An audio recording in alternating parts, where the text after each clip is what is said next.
কোরআন খোলেন, সূরা মুজাম্মিল খুলেন, বিভিন্ন সূরা খুললে জীবন পদ্ধতি কেমনে চলবেন সব পাওয়া যাবে। জোরে বলেন সুবহানাল্লাহ। আরেকটা কথা বলি, আব্দুল আলিমকে একটা গানের সংবাদ খবর একজনে দিচ্ছে যে অমুকের কাছে একটা খুব ভালো সুন্দর একটা গান আছে, এই কতগুলো বইল আমারে মাঠে দেওয়ার জন্য। কয় ঠিক আছে, আপনার বাড়িতে পৌঁছিয়ে দিবি। আব্দুল আলিম রাত আর ঘুম হয় না, কয় আমার পৌঁছে দেবো, দিব কি না দেবো তারই কোনো ঠিক নাই। সকালবেলা ঘুরে যায়, তার বাড়িতে যায় হাজির। সে তো লাভ দেয়, এত বড় শিল্পী আপনি আমার বাড়িতে এখানে আসছেন, এখানে আসছেন কি মনে করে? ওই যে একটা গান দেওয়ার কথা ছিল না, আমি তো পৌঁছে দিতাম। না না না, সে পর্যন্ত আমার অপেক্ষা করা চলবে না, ভোরে যা তার বাড়িতে যা হাজির। হাউসে বিদ্যা, মনের ইচ্ছা উদ্দীপনা হাউস থাকলেই তোমার হবে।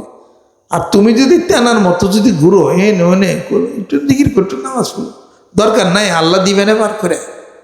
তোমার হাউস নাই কেন? তোমার ভিতরে আগ্রহ জাগে না কেন? তোমার এটা যিনি দরবারে ফাউন্ডার, তার ভিতরে আগ্রহ জাগছিল যে আমাকে আল্লাহকে টু অ্যাচিভ হিম, আল্লাহকে আপ্ত করতেই হবে, আমাকে পাইতেই হবে।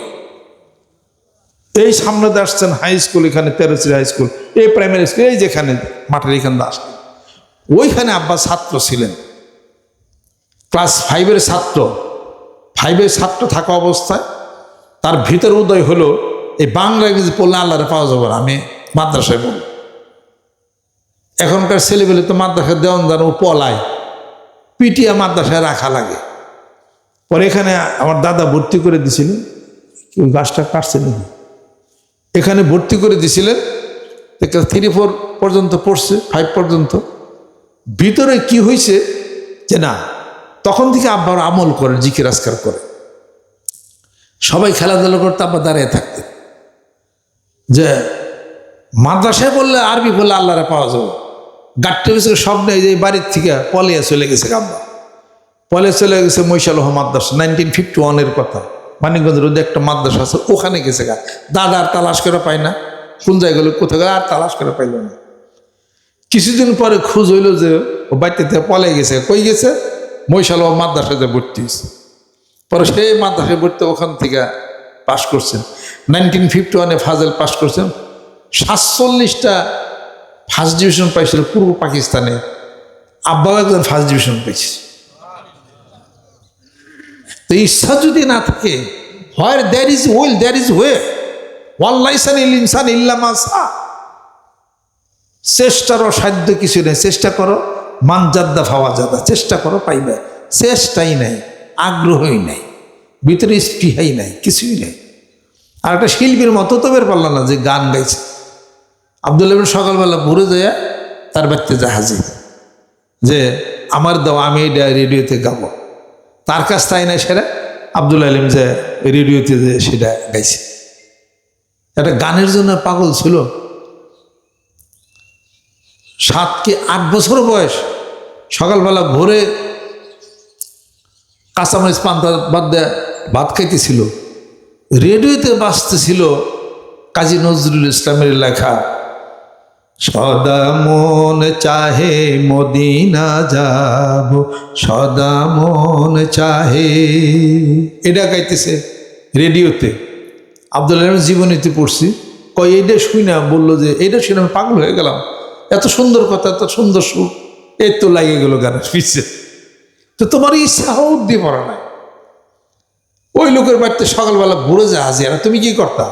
ঘুমের থেকে উঠতা, পান খাইতা, আটতা, কিরে কেমন আসা, বিষয় বৃত্তান্ত জায়গা উদাহরণ দিবার চেষ্টা, ওই এসে দিবে নে, আমার আর যাওয়ার ঠেহা কি, এই তো কথা নাকি? তোমার ওর সব উদ্দীপনা, তুমি ফজর নামাজ পড়ে জিকির করে তুমি তার বাড়িতে যা হাজির, একটা জিনিস শিখে আনিবার পারলা না? এত কুইরা কেন? জীবনের এই কুইরামি ছাড়তে হবে। রাজি আছেন?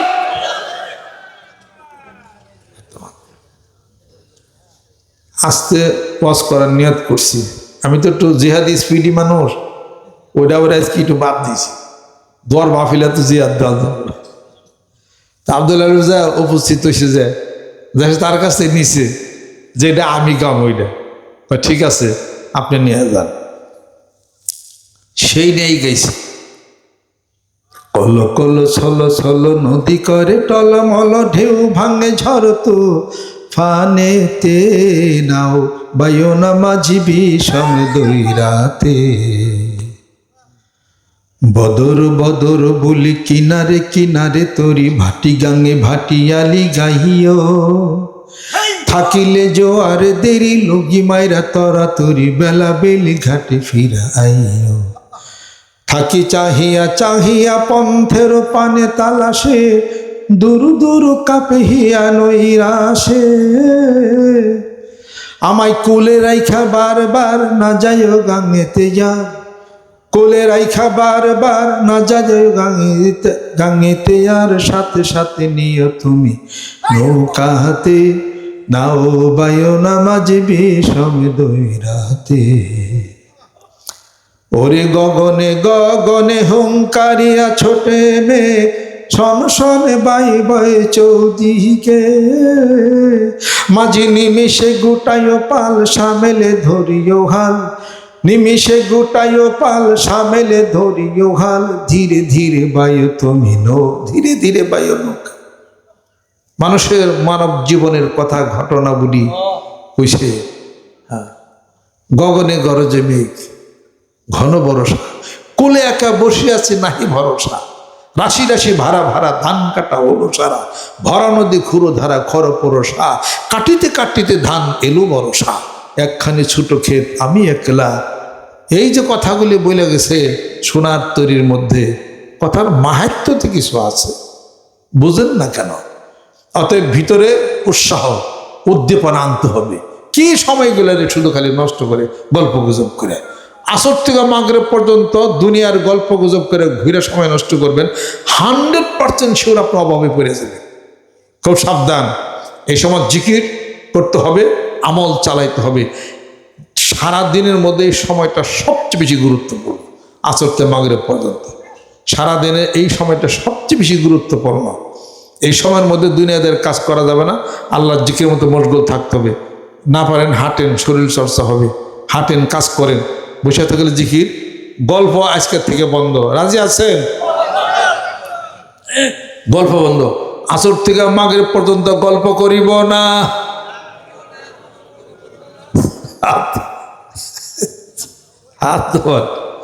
আল্লাহ পাক জানি কবুল করে দেন। এতক্ষণ হজরত ইউসুফ আলাইহিসসালাম কিসা করলে অনেক ভালো হইতো, ইব্রাহিম সালাম কিসা করলে ভালো হইতো, কিসা করলে তো ভালো হইতো, কিসার মধ্যে তো কিচ্ছা না। কিসার মধ্যে মানব জীবনের জন্য আয়াতুল সাইলিন, এটা জ্ঞানীবানদের জন্য উপদেশ রয়েছে। জোরে কনসুম কিচ্ছা বলা যাবে, কিচ্ছা বলে সেটিং দেওয়া যাবে, যা কিছু ঘটনা তাই কিছু নিজের জীবনে। কিচ্ছা শুনে যদি বাইতে গেলাম, কিচ্ছা তো জীবনে প্রতিফলন ঘটলো না। কথা ঠিক কিনা? ইব্রাহিম আলাইহিসসালামের আগুনে পড়ার নমরুদের যা ঘটনা, এটা শোনা এক জিনিস, ওইটা শুনে উপদেশ গ্রহণ করে নিজের জীবনে বাস্তব রূপ দেওয়া আলাদা আরেক জিনিস। আদম হাওয়া আলাইহিসসালাম ঘটনা লম্বা করে 2-3 ঘন্টাও বলা যাবে। এই বলার পরে যা কিছু শিক্ষণীয় তা শিখতে হবে, সেটা তাহা কিছু শিখতে হবে। আদম আলাইহিস তর্ক বিতর্ক করছেন আল্লাহর সাথে, জোরে কোন তর্ক তো করেন না। তো আল্লাহ পাক বলছেন আসা আদম রব্বাহু ফাগাওয়া, আদম আলাইহিস তর্ক তো করে নাই। কি করছে? আল্লাহ বুঝতে পারি নাই, ভুল করছি। এই আদম কি ভুল করছা? গাছের কাছে যাইবার না করছেন, ভুলে গেছি। শয়তান কোন ধরে ভুলে দিচ্ছে। তারপর কি করছো? ফল খেয়ে লাইছে। হাওয়া কি করছে? ওই তো আমার নিয়ে গেছে, দুজন মিলে ফল খাইছে।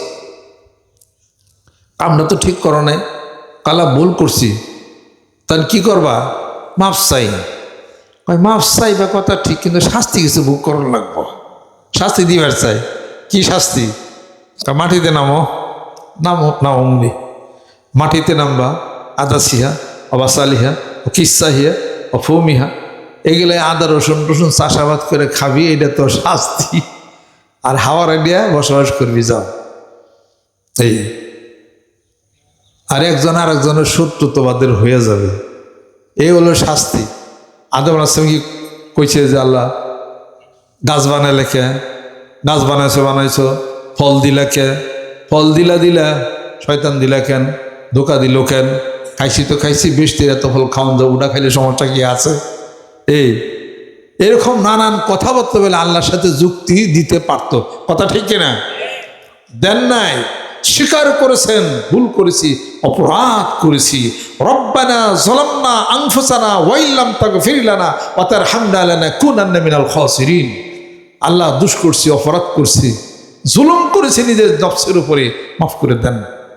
মাফ না করলে তো ক্ষতি হয়ে যাবে। আল্লাহ বলেন যাও, দুনিয়াতে যাও, মাফ করবি একটু পরে, যাও আগে। সেখানে গেল, 350 বছর পর্যন্ত কাঁদল। আদম এক জায়গায়, হাওয়া আলাইহিস সালাম আরেক জায়গায়, আপনি বউ এক জায়গায়, স্বামী আরেক জায়গায়। কত বড় কষ্ট হবে। 350 বছর চলে গেল। শেষ পর্যন্ত আল্লাহ পাক বলেন আল হাজ্জু আল আরাফাত, আদম এইবার তোমার দোয়া আমি কবুল করছি, দুইজন একত্রিত করে দেওয়া আরাফার ময়দানে বসবাস করে তোমরা থাকো, সব মাপ। সুবহানাল্লাহ। এই সম্মান মর্যাদা আল্লাহ পাক আবার উন্নতি করে দিলেন। যেরকম সুবহানাল্লাহ। এই ঘটনা শুনে এটা তো মানতে হবে উপদেশ, এটা মানতে হবে।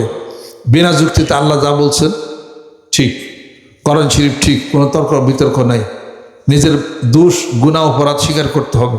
হ্যাঁ আমি গুনাহগার, আমি দোষ, আমার অপরাধ। একজন মানুষের যদি 5টা দোষের কথা কন, কি কইব? হ্যাঁ তোমার কাছে কইছে। আমি একজনের খবর জানি, তার কাছে আমি মুক্তাসারুল মানি পড়ছি।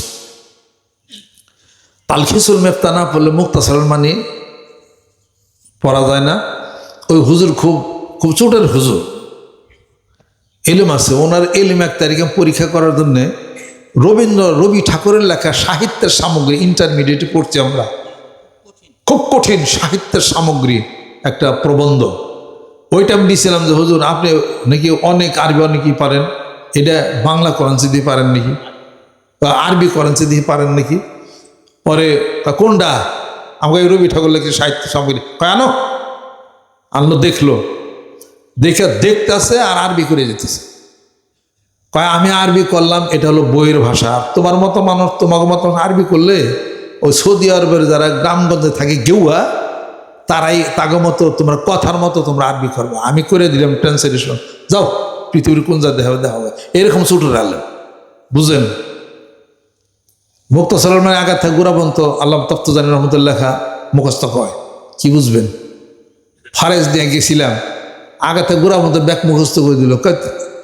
কি নিয়ে আইছো তুমি? আইছো এই ভাই বাংলাদেশ কত বড় আলেমকেরা নিয়ে আমার সামনে, এইরকম। সেই হুজুর সামনে আমরা কি কোন চান্স আছে আমাদের? এই যাই হোক আর কি। তারপরে আমাকে আপনার কাছে একটু প্রাইভেট পড়ার দরকার, আমি তো ক্লাস কম করি। কয় আমি তো প্রাইভেট পড়াই না। এই আমারও পড়ান লাগবো। কয় যাও তোমার স্পেশাল পড়াবো, কেউ না কেউ ওর কাছে। এ হুজুর আমারও খুব ভালোবাসত। তাই কই যে কেউ দোষ ধরে দিলে কোনোদিন স্বীকার করবো না। যে উক্কা খায় তারে কই ভাই উক্কা খাওয়াটা খারাপ, কি কইব? তোমার কাছে কইছে উক্কা খাওয়া খারাপ। হ্যাঁ এটার পানি আমি টানি, তোমার কইছে এই কোন হাদিস আছে তুই দেহা উক্কা খাওয়া খারাপ? কালি দেখাইবি তুই, বুখারী শরীফ, মুসলিম শরীফ, তিরমিজি শরীফ, তুই দেখাবি হাদিস শরীফ যে হুক্কা খাওয়া হারাম। আপনার এমন যুক্তি দিব আপনার হুক্কা খাওয়াইয়ে সারবার পারে, ঠিক নাই। আমি এই হুজুরের কথা কইতে পারছি। এই তখন সে বইতে আমি প্রাইভেট পড়ি সকালবেলা। এই এটা ঢাকার মধ্যে কোনো এক জায়গায়, নাম বলা যাবে না। সকালের ভোরে আমি যাই ওই মুক্তাসারুল মানি ওইটা পড়ি ওটা। এই তারপরে ওদিন গেছি, যাই দেখ ঘরে বিড়ির গন্ধ। তা আমি ওনার পোলাওয়ের বসে রয়েছে এখানে ছেলে। তা আমি যাওয়ার পরে বলতেছি কি পড়তে আসছো? আমার তো বিড়ি ফুরিয়ে গেছে, ওই দোকান থেকে বিড়ি কিনে নিয়ে আসো। আমাকে হুজুর আমি বিড়ি খাই না, বিড়ি কিনিও না, বিড়ির ব্যবসা যাইজ নেই, বিড়ি খাওয়া যাইজ নেই, যদি কই আমারই। এই শেষে কিছু কয় না কত। আর ছেলের কয় কি, যাও তুমি 1 প্যাকেট বিড়ি নিয়ে আসো, ওর সাথে আমি কথা কই। তারপরে পড়া বন্ধ করলো। বন্ধুকে দলিল দাও, বিড়ি খাওয়া। আমাকে আমি তো এত দলিল পারবো না, আপনি আমার উস্তাদ, দেখেন দলিল তো আমি আপনার কাছে শিখি। কয় আমি বিড়ি খাওয়া যায় যে জন্য তো বিড়ি আমি খাই। আসো আমি প্রমাণ করে দিতে পারি। আর কোন মৌলবীরে নিয়ে আসবা বাংলাদেশ, তারা আমার কাছে বসাও। তুমি দলিল দাও। আমি ইমাম ফখরুদ্দিন রাজি রহমতুল্লাহ আলাইহ তো নজমুদ্দিন কুবরার কাছে গিয়েছিলেন বায়াত মুরিদ হওয়ার। নজমুদ্দিন কুবরা রহমতুল্লাহ আলাইহ বললেন যে তোমার ভিতরে শরীয়তে এত আলেম এলেম যে গিজ করতেছে, এত আধ্যাত্মিক জগতে এলেম তো পিছিয়ে ঢুকবো না। তুমি কয়দিন যে একটু গোপনে থাই ঢোকা ওই বনে যায়, তারপরে তুমি আসো, তারপর মুরিদ করো মনে। পরে কেন বলতেছি সেটা, তারপরে গেছে অনেকদিন পরে ঘুরে আসছে। কয় আসছো? কত নীরবতা পালন করছিলে? করছিলাম। কয় বসে বসে থাকি, একটু কাগজ কলম নিয়ে গেছিলাম। কি করছো? কয় একটু লেখালেখি করছি। হেডে তফসির কবির হয়ে গেছে। কয় এলেম তো কমে নাই, আর শরীয়তের এলেম আরো বাড়িয়ে লইছে। নাজমুদ্দিন কুবরা রহমত এবং ফখরুদ্দিন রাজি রহমত মৃত্যুর সময় এই শয়তান তাকে বিভিন্ন দলিল দিয়া পরাইমান নিয়ে গিয়েছিল।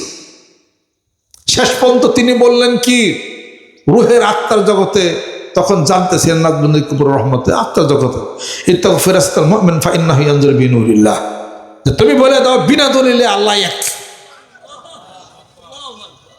বুঝতে হবে। তা আমি হুজুর বললাম কি যে হুজুর আমি দলিল মলিল জানি না, আমার একটা দলিল আছে। আমার উনি যে সমস্ত দলিল দিয়া যা কইলো তাতে দেখলাম যে বিড়ি খাওয়ার সমস্যা নাই, খালি মানুষে না দেখলি। আমি ওনারে দুইটা দলিল দিছিলাম যে হুজুর আমার এলেম কম, আমি আপনার ছাত্র, এত দলিলের ক্ষমতা নাই। কোন সাহাবি বিড়ি খাইছে তার প্রমাণ দেন। এ পর্যন্ত ওই তাস্কিরাতুল আউলিয়া যত আল্লাহর ওলিরা আছে পীরগিরের কাছে অলিগিরিও করছে, আবার বিড়িও খাইছে, প্রমাণ দেন। আর আপনি যে হুজুর দাঁড়িয়ে টুপি রাখছেন, মাথায় দিচ্ছেন, আপনি বাইরে যাইয়া 10টা হুজুরের সামনে আপনি কি বিড়ি টানতে পারবেন? হুজুর কোনো উত্তর দেয় না, কারণ মানুষের সামনে তুই আমাকে মানুষের বিড়ি খাওয়া জায়েজ থাকলে মানুষের সামনে খালি সমস্যা কি আছে? তাহলে বোঝা গেল যে আপনি এটা খাওয়াটা ঠিক না, এই জন্য আপনি বিড়ি হামলাইতেছেন। বহু মানুষ দেখা গেছে রাস্তায় হুজুর দেখলে বিড়ি হামলা। আপনারা বিড়ি টিটি চিনেন না, আমার ওই এলাকার বিটি ওর আকিস বিড়ি আছে, বিড়ি সামলায় না। এ কথার অর্থ কি? বিড়িটা খাওয়া ঠিক না। এদের ঠিক না, এটাই হলো জায়েজ নাই। আল্লাহর কি কাম। পরে হুজুর তেহার আর কোনো কথা কয় না, কারণ আমি তার তো দলিল জানি না। পরে একদিন আমি আবার সে মাদ্রাসায় ক্লাসে গেছি, যাওয়ার সময় ও হুজুরে বিড়ি টানতে টানতে আসতেছে, গেটের সামনে যে আমার দেখছে তপ করে বিড়ি ধরে হামলাইছে। আমি কাছে যে গেল, হুজুর বিড়ি হামলাইলেন যে? তুমি পিসাবের বলা, তুমি আটকাইয়া দিলে। তার মানে ওটা জায়েজ তাই ওটা। আমি ছাত্র, আমার সামনে ঘরে খাইছে ঠিক, রাস্তায় যখন দেখছে তখন বিড়ি আপনি হামলে পালাই দিছে। এইটা হলো কথা। যারা যারা বিড়ি খান, বিড়ি খাওয়ার একটা পদ্ধতি আছে, হালাল হবে, কোনো অসুবিধা নেই, দেহের উপকার হবে অনেক, যত খাইতে পারেন আপনারা। খালি বিড়িতে আগুনটা ধরেন না। 4-5টা বিড়ি একখানি না এক গ্লাসের মধ্যে নিয়ে গুলাইয়া ওটা দিক করে 4 মতো করে খাইয়া ফেলেন। তেল খাওয়া যায়, তেলে খাওয়া যায়। যখন আগুন ধরে খাবেন, মানব দেহের জন্য বিশাল একটা ক্ষতিকর হয়েছে। এমন কোনো খাদ্য, এমন কিছু যা গ্রহণ করা যাবে না যা কিছু ক্ষতিকর। সামান্য উপকার যদিও থাকে, উপকার আছে, অপকারটা বেশি। মদ সম্পর্কে আল্লাহ পাক বলছেন না, ইয়াসআলুনা কানিল খামরি ওয়াল মাইসির কুল ফীহিমা ইসমুন কাবীরুন ওয়া মানাফিউ লিন-নাসি ওয়া ইসমুহুমা আকবারু মিন নাফিহিমা। এটা হলো সবচেয়ে বড় বেশি অপরাধ এবং গুনাহ মদ পান করা। মানুষের জন্য কিছু একটু উপকার আছে, একটা ঝোঁক চাপে, কণ্ঠটা টনটনা থাকে, শক্তি পায়, মানাফিউল লিন্নাসি, কিছু উপকার আছে, উপকারের চেয়ে অপকারটা অনেক বেশি, অতএব হারাম। বিড়ি খাইলে লাঞ্চ নষ্ট হবে, হার্ট তার নষ্ট হবে, মাথার ব্রেন তার বিকৃত হবে, শুধু সে রাগ হয়ে যাবে, সে মন মেজাজ খিটখিটা তার হয়ে যাবে। অতএব মানবের জন্য অকল্যাণকর যা তা ধর্ম হতে পারে না, অতএব এটা খাওয়া সাপ, এটা জায়েজ নাই। এটা কথা ঠিক কিনা? এটা জায়েজ নাই। বিড়ি খাইতে গেলে পানিতে বিড়ি চুবাইয়া খান, তাতে কৃমি যা আছে কৃমি মইরা শেষ। বাসি পেটে বিড়ি খেলে কৃমি উড়ে শেষ। বিড়ি বানাইছে তো তামুকের পাতা দেয়, তো তামুক বানাইছে এখানে আল্লাহ না, তো তামুক খাওয়ার নিয়ম কি আপনি ওই আগুন ধরে খাইবেন? বাদ দিয়ে ভর্তা বানিয়ে খান, সমস্যা কি? এই যত খায় 3-4টা করে দোকান থেকে বিড়ি কিনে নিয়ে 3-4টা করে বিড়ি মিশিয়ে চুমুক দেওয়া বা চাবিয়া খাইয়া ফেলাম, সমস্যা কি আছে? এইভাবে যদি কেউ বিড়ি খায় ইনশাআল্লাহ তাহলে অভ্যাস নষ্ট হয়ে যাবে। আল্লাহর জিকির করেন, বিড়ির নেশা চলে যাবে। কোরআন শরীফ তেলাওয়াত করেন, আর মুখে যে নেশাটা হয়েছে পান খান, ইনশাআল্লাহ তাআলা সাময়িক নেশাটা চলে যাবে। এইভাবে করে কাজ করতে হবে, আলহামদুলিল্লাহ। আর যারা বিড়ি খায় না ওই সমস্ত মানুষদেরকে বন্ধু বানান, আল্লাহর জিকির করে ওঠা চলাফেরা করতে করতে ইনশাআল্লাহ তাআলা বিড়ির নেশা ছুটে যাবে। জিকিরের নেশায় পড়লে বিড়ির নেশা চলে যাবে। নেশা দেয়া নেশা কাটতে হবে, সুবহানাল্লাহ। বেশি বেশি জিকির করেন, কনসেপ্ট তেলাওয়াত করেন, ইনশাআল্লাহ তাআলা ওই নেশা ছুটে যাবে। আখিরাতের নেশায় পড়ে দুনিয়ার নেশা চলে যাবে। আর যদি তা না হয়, শুনেন, মুনকার নাকির ফেরেশতার গায়ে একটা ফেরেশতা আসে মৃত্যুর পরে। ওই ফেরেশতার কাম কি? যদি তার মুখে যদি বিড়ির গন্ধ পায়, কোনো ধূমের গন্ধ পায়, অন্য কোনো খারাপ গন্ধ যদি পায়, এবং মেসাক না করার কারণে যদি মুখে গন্ধ পায়, মুনকার নাকির ফেরেশতার গায়ে একটা ফেরেশতা আসবে। সেই ফেরেশতা আইসা কি করবে? মুখের মধ্যে একটা লাথি দিবে, কেবলা দিকে মুখটা থাকবে, পূর্ব দিকে হয়ে যাবে। হাদিস শরীফ নেন। হ্যাঁ, রুম্মান ফেরেশতা, রোমান একটা ফেরেশতা আছে, ওই ফেরেশতা সেই ঘটনা করবো, কিন্তু সাবধান। আল্লাহ নবী সাল্লাল্লাহু আলাইহি সাল্লাম বলেন, আমি তো মেসাক করতাম, মেসাক করতে করতে আমার মনে হয় আমার দাঁতের পাটিগুলি মারিগুলি বোধহয় খুলে পড়বে। সাহাবাগণ জিজ্ঞেস করে, রাসূলুল্লাহ কেন? কয়, আবার ভাই জিব্রাইল যখন আসতো ওহী নাজিল করার প্রথমে জিজ্ঞাসা করতেন, হে রাসূল মুহাম্মদ সাল্লাল্লাহু আলাইহি সাল্লাম, আপনি কি মেসাক করে নিছেন? মেসাকের এত গুরুত্ব। মেসাকের অভ্যাস করেন, বীরের অভ্যাস বন্ধ হয়ে যাবে। কোরআন তেলাওয়াত অভ্যাস করেন, বীরের অভ্যাস বন্ধ হবে। জিকিরের অভ্যাস করেন, বীরের অভ্যাস বন্ধ হবে। পান খাওয়ার অভ্যাস করেন, বীরের অভ্যাস বন্ধ হবে। জোরে কোন সুবহানাল্লাহ। জর্দা দিয়ে, খড় দিয়া, সুপারি দিয়ে পান খায়েন না, হার্ট, লাঞ্চের, কিডনির চরম ক্ষতি হবে। পান কে বানাইছেন? আল্লাহ বানাইছে। পান খাওয়া ঠিক আছে, পান খান 4-5টা করে, ওটার মধ্যে একটু দারচিনি নেন, এলাচি নেন, এগুলো দিয়ে খান। সুপারি খায়েন না, সাবধান। সুপারি খেলে ব্রেনের ক্ষতি হবে, ব্রেনের স্মৃতিশক্তি নষ্ট হবে। এই সুপারি, তারপরে জর্দা হার্ট দুর্বল করে দিবে, জর্দা, ওগুলা খায়েন না। পান খাইবেন, পান খাইয়া একবার গিলা খাইয়া ফেলেন, সেটি ফালান কেন? চুন খাইবেন না, খড় খাবেন না, সুপারি খাবেন না, এলাচি খাবেন, লবঙ্গ, এলাচি, দারচিনি, এগুলা গুঁড়া করে রাখবেন, একটুখানি দিবেন, 1 খণ্ড পান খাবেন। তাতে শরীরে স্ট্রেংথ বাড়বে এবং শরীরের উপকার অনেক হবে, ভিটামিন সি উৎপন্ন হবে এবং আপনার সুগার লেভেল নিয়ন্ত্রণ থাকবে, আপনার প্রেশার কম থাকবে, শরীর মোটা হইতেছিলেন আর মোটা হইবেন না, স্লিম হয়ে যাবেন।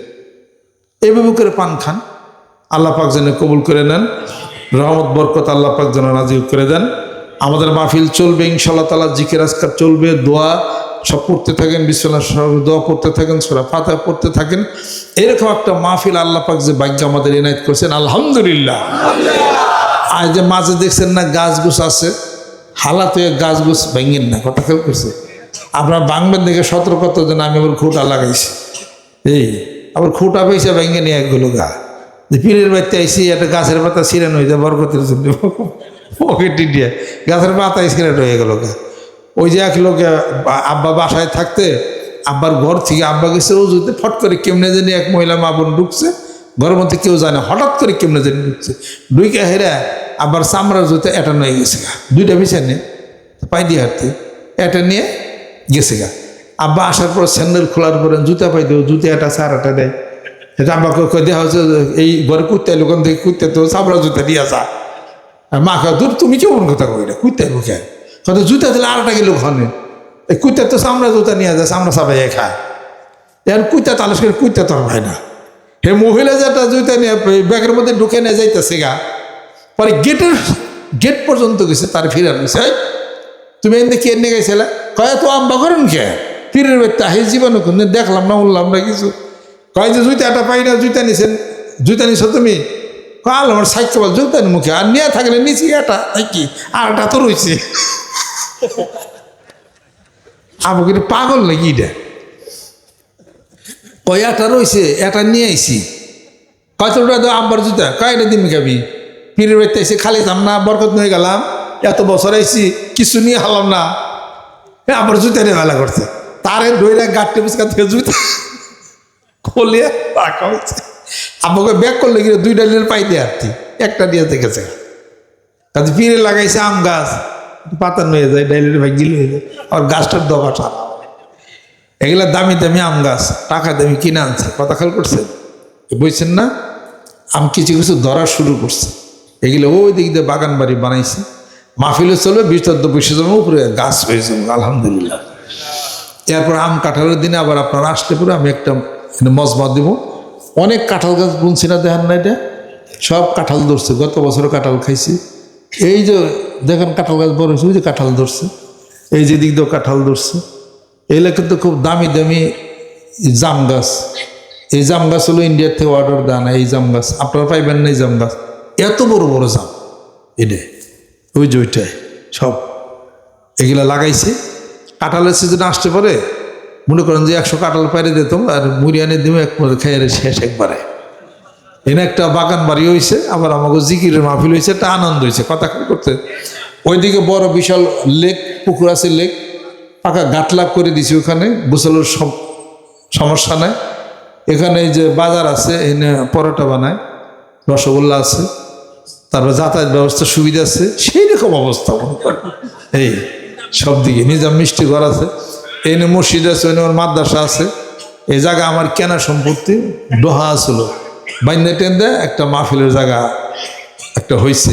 এটা আমাকে একটা আনন্দের একটা জায়গা, নাকি করে জিকির হবে, দোয়া হবে, আনন্দের সাথে দুনিয়া থেকে চলে যাবে। এত মুখ বেজার খেয়ে যাদের মালিক মহান মাবুদ, তাদের বেজারের কিছু আছে? ওয়াকানা হাক্কান আলাইনা নাসরুল মুমিনিন। আল্লাহ রাব্বুল আলামিন বলেন, আমি আল্লাহ পাক আমার মুমিন বান্দাদেরকে সাহায্য করব, আমার কুদরতের উপরে ওয়াজিব হয়ে যায়। আল্লাহ আমাদেরকে সাহায্য করবেন, এটা কি বেজার না খুশি? আর কেউ সাহায্যের দরকার নাই, আল্লাহ সাহায্য। হাসবুনাল্লাহ নিমাল ওয়াকিল, নিমাল মাওলা ও নিমাল নাসির। হাসি খুশি থাকবো এবং সুন্দর জীবনযাপন করব, যা আল্লাহ পাক দেন তাই খুশি থাকবেন এবং আনন্দের সাথে দুনিয়ার থেকে বিদায় হয়েছে। আর আল্লাহ রিস্ক, আল্লাহ প্রেমে পাগল হয়ে গভীর রজনীতে অস্ত্র বিসর্জন করবেন।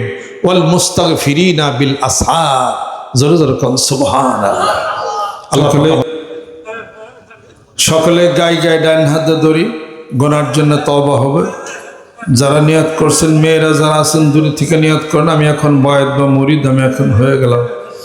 সকাল সন্ধ্যা একটা জিকির করবেন, সুবহানাল্লাহ 100 বার, আলহামদুলিল্লাহ 100 বার, আল্লাহু আকবার 100 বার। 3 কথার একই মানে খেয়াল করবেন। আল্লাহ আমার দিকে চাই আছে, আমি আল্লাহর দিকে চাই আছে। আমি আল্লাহকে দেখে রাখি, আল্লাহ আমার ডাকের জবাব দেখে, বান্দা আমাকে ডাকোকে, ডাকটা কানে শোনার চেষ্টা করবেন। তারপর লা ইলাহা ইল্লাল্লাহ 500 বার, মুখে মুখে লা ইলাহা ইল্লাল্লাহ জিকির করবেন, আর দিলে দিলে মানে খেয়াল করবেন আল্লাহ বাদে কেহ মাবুদ নাই।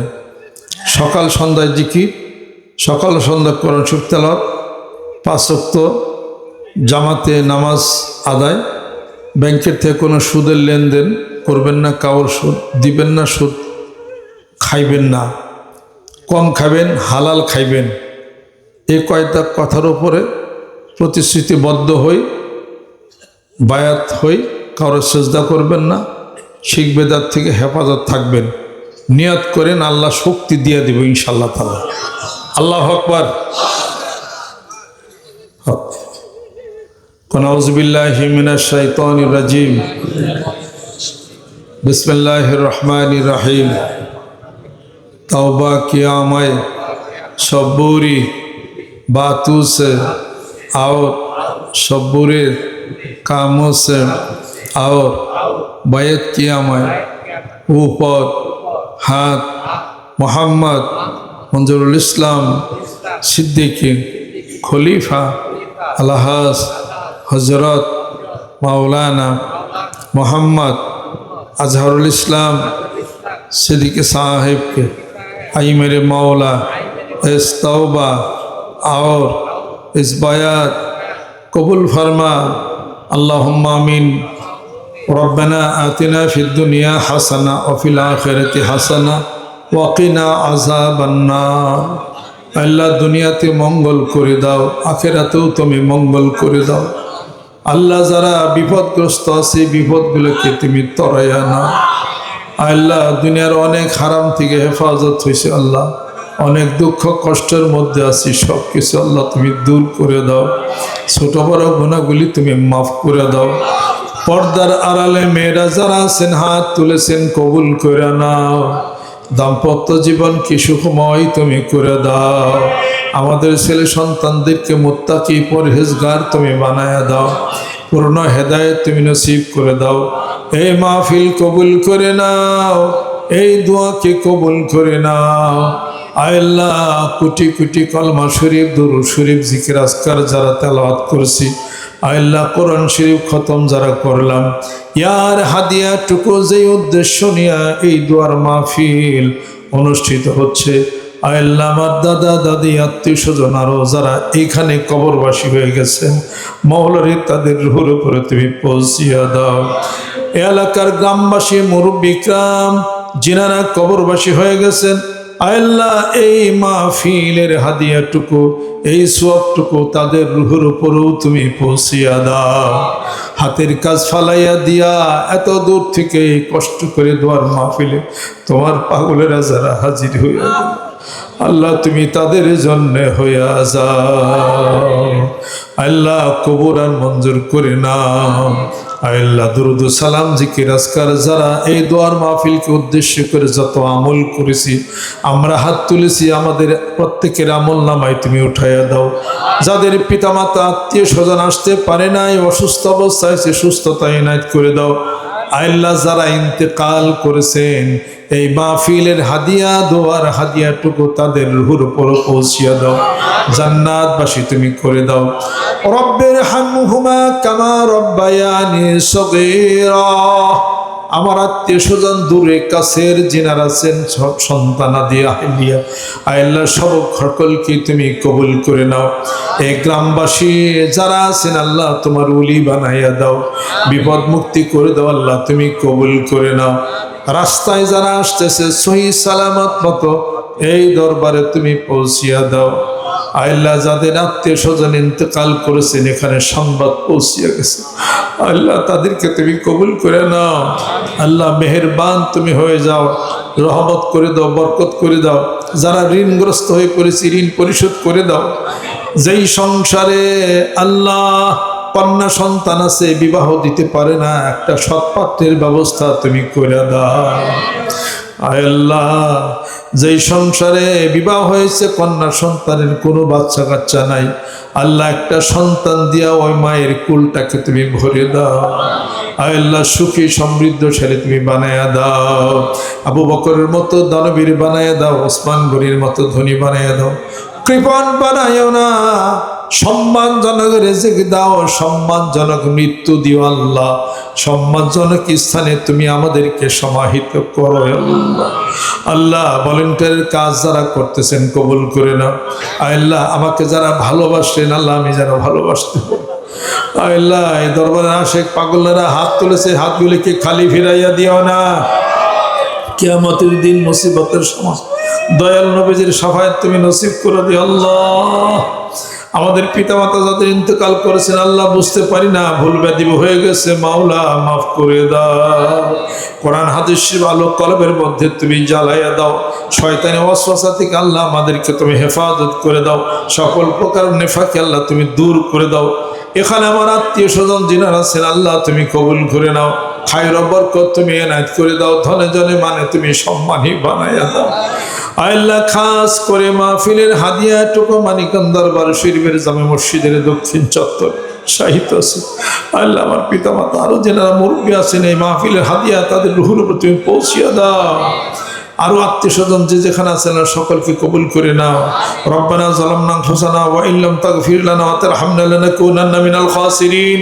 আল্লাহ আমার সঙ্গে আলেম ওলামা হাফেজকারী হাত তুলেছে, তোমার আশিকেরা তোমার পাগলেরা হাত তুলেছে, জানি না কার হাত তোমার দরবারে কবুল হয়ে গেছে। ওই হাতগুলো উসিলা করে মাহফিলকে তুমি কবুল করে নাও। আল্লাহ রহমত করে দাও, আল্লাহ তুমি বরকত করে দাও। তাকাব্বাল মিন্না ইন্নাকা আনতাস সামিউল আলিম। বিহাক্কি কালিমাত তাইয়্যিব লা ইলাহা ইল্লাল্লাহু মুহাম্মাদুর রাসূলুল্লাহ।